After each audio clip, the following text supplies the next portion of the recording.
Pour soutenir la chaîne, vous pouvez cliquer dans les liens en bas de la description de la vidéo et me soutenir sur Utip ou Tip. Bon visionnage! Salut la team, j'espère que vous allez bien.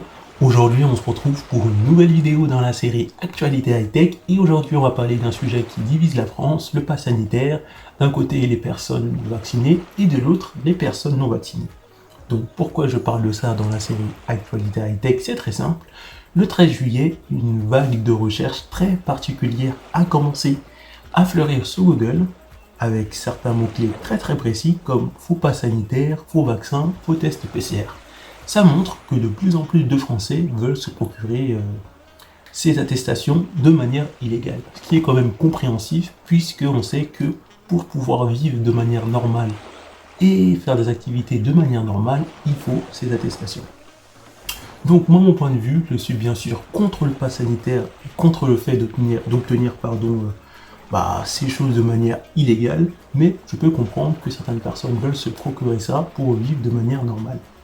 Ce qu'il faut savoir aussi, c'est que même sur le Bon-Coin, on peut trouver des annonces qui proposent le partage ou la vente d'attestations avec des tarifs allant de 3 à 300 € avec le QR code. Ça montre que des personnes ont vu le business arriver, ont vu qu'ils pouvaient très facilement se faire beaucoup d'argent avec ce business illégal. Donc beaucoup de personnes se lancent dans ce business malgré les risques qui sont bons de rappeler, parce qu'on peut risquer jusqu'à 3 ans de prison et 45 000 € d'amende.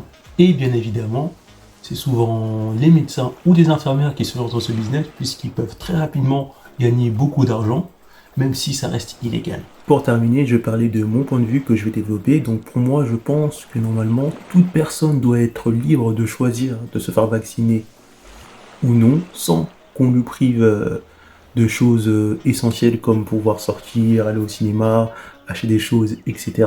Parce que le problème, c'est qu'on nous force, pour l'instant, à nous vacciner de manière indirecte.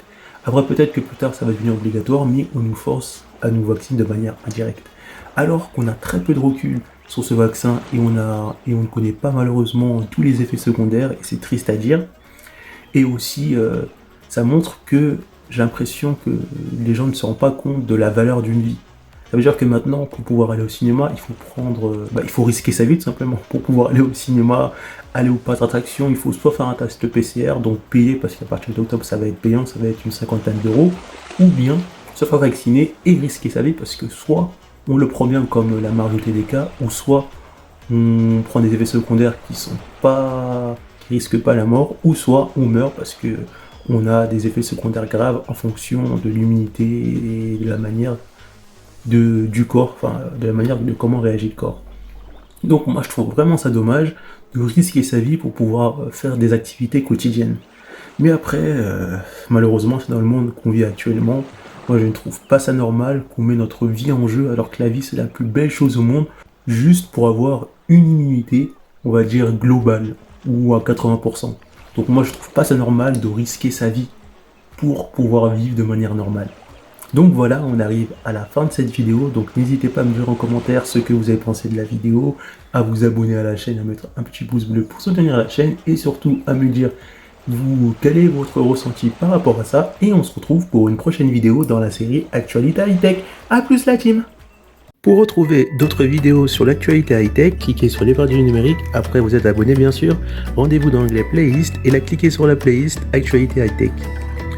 Donc pour l'instant on retrouve 11 vidéos, mais bien sûr je remettrai cette playlist à jour dans la mesure du possible. A plus la team!